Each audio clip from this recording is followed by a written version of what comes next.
thing, sometimes it can be very disturbing and disruptive when that thing actually occurs. And one thing I always keep that in mind was what is the purpose for the company and what is the best outcome for the company, rather than what is the best outcome for that particular board member. Remember, as one of the key responsibility of the board member is his commitment to the company. And therefore, regardless where he's coming from, whether it's coming from the public sector or is representing a department, etc., and when he is sitting on the board for that company, he is serving for that company and is to add value for the shareholder of that particular company. And so therefore, as the chairman of the board, as well as other board directors, and when they operate a board meeting, they need to operate always coming from the commitment to that company and what is the best interest for that company's shareholder. And so therefore, sometimes we do hear the debate, but at the end of the day, and when we're coming from the same commitment, and the things are easier to be solved. And that's my point of view.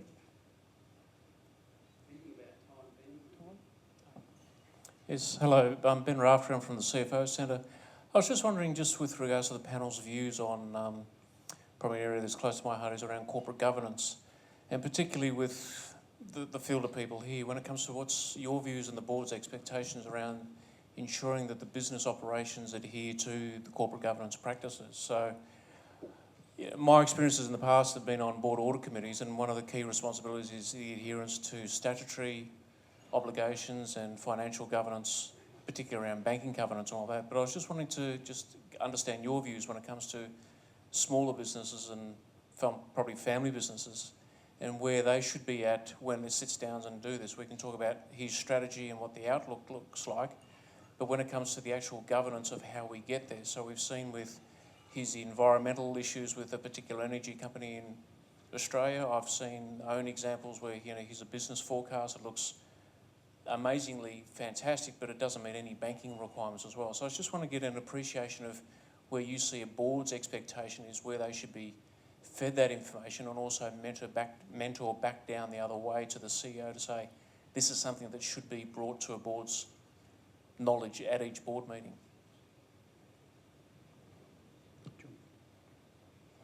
So I don't see any difference between corporate governance and strategic management. There's your first hand grenade.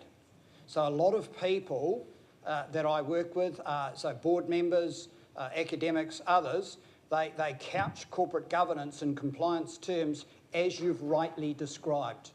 So no issue there, but that's a conformance agenda.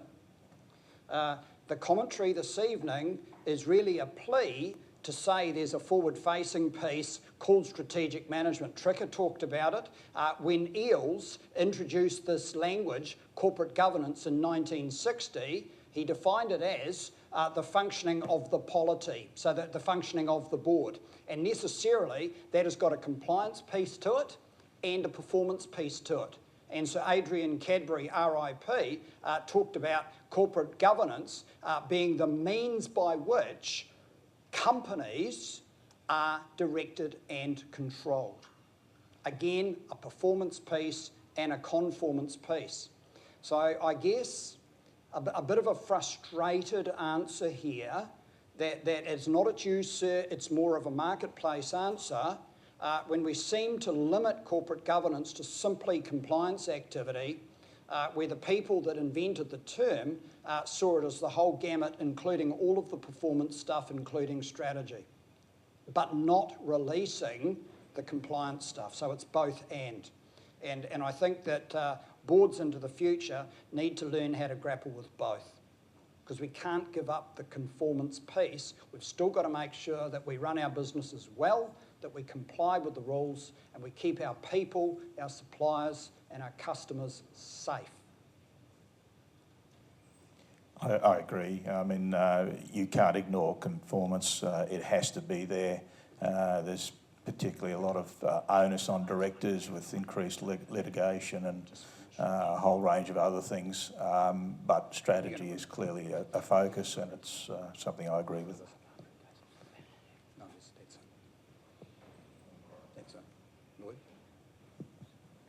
One thing, when I was dealing with many these type of questions, quite often, especially dealing with some of my customers or my board meeting, and one thing they talk about the China and talk about the Chinese manufacturing, and the one thing they would raise would be, oh, what about these manufacturers have any labor for prisoner labors or child labors or social impact and et cetera, et cetera. And quite often, those kind of awareness need to be really in place. However, I don't think that is something like have to be dominant. Like it's something we comply with, and but it's not all of the job as the board director. And so therefore, we usually put in as a checklist, and as the board director probably remind the executive and of certain things or certain obligations as the company need to do, but it's not something, from my point of view, always humbling on them, say, you got to do this, you got to do that. It says it's better to do that. Prevention is always better than when something already happened. And at the beginning, when you take the precaution to design the strategy, design the system in place to make sure you meet those compliance requirements, then the rest of the job is easier.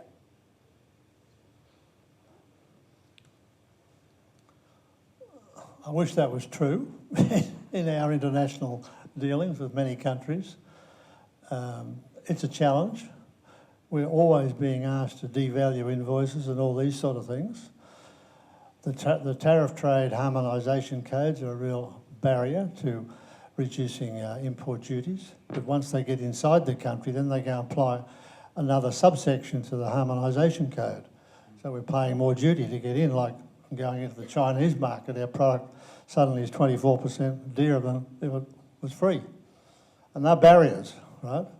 But compliance, we have to work through that. We've got to stay focused on what we're doing, and as a board, that's our strategy. Nothing more, nothing less. Stay focused. Campbell, would you like to finish off? Or?